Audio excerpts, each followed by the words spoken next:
પાછું ખેંચવા અંગે આપના ગંભીર આરોપ. આપના ઉમેદવારોને ફોર્મ પાછું ખેંચવા દબાણ કરાતું હોવાનો આક્ષેપ. આપના મીડિયા કોર્ડિનેટરે ભાજપ પર કર્યા આકરા પ્રહાર. ભાજપના ઇશારે પોલીસ આપ ઉમેદવારોને ધમકાવતી હોવાનો આરોપ. આપને ગુજરાતમાં ન લાવવા માટે ભાજપ કોંગ્રેસનું ગઠબંધન થયાનો દાવો. ભાજપ લોકશાહીના લીરે લીરા ઉડાવતી હોવાનો આપના નેતાનો દાવો. લોકશાહી બચાવવા જેનઝી અને મિલેનિયલે આગળ આવવા હાકલ કરી. તો આપ નેતા ડોક્ટર કરણ બારોટના આક્ષેપ છે કે એલસીબી પોલીસ અને ઉપરી અધિકારીઓ દ્વારા આપ ઉમેદવારોને દબાણ કરવામાં આવી રહ્યું છે. સાથે જ ઉમેદવારોને પૈસાની લાલચ આપીને ઉમેદવારી ફોર્મ પરત ખેંચવા માટે દબાણ કરાઈ રહ્યું છે.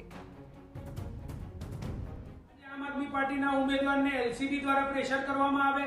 આજે આમ આદમી પાર્ટીના રાપરના ઉમેદવારને મારી નાખવાની ધમકી આપવામાં આવે. આજે આ જ પ્રકારે અન્ય બધી જગ્યાએ આમ આદમી પાર્ટીના ઉમેદવારોને કોઈ પણ રીતે દબાવવાનો પ્રયાસ અને ફોર્મ પાછું ખેંચી લેવાનો પ્રયાસ ભારતીય જનતા પાર્ટીના ઇશારે પોલીસ તંત્ર અને અધિકારીઓ દ્વારા કરવામાં આવે છે.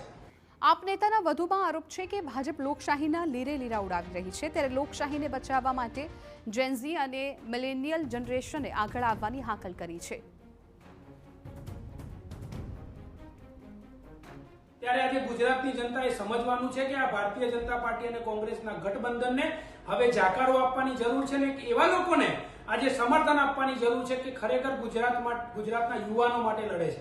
આજે એક યુવાન તરીકે મારે ગુજરાતના તમામ જેનઝી હોય કે મિલેનિયલ હોય તમામ લોકોને આજે એક અપીલ કરવી છે. ગુજરાતના યુવાનોએ જાગવાની જરૂર છે અને આ લોકશાહી અને બંધારણના જે લીલા ભારતીય જનતા પાર્ટીમાં ઉડે છે એ વધારે ના થાય એના માટે યુવાનોએ પણ આગળ આવવું પડશે.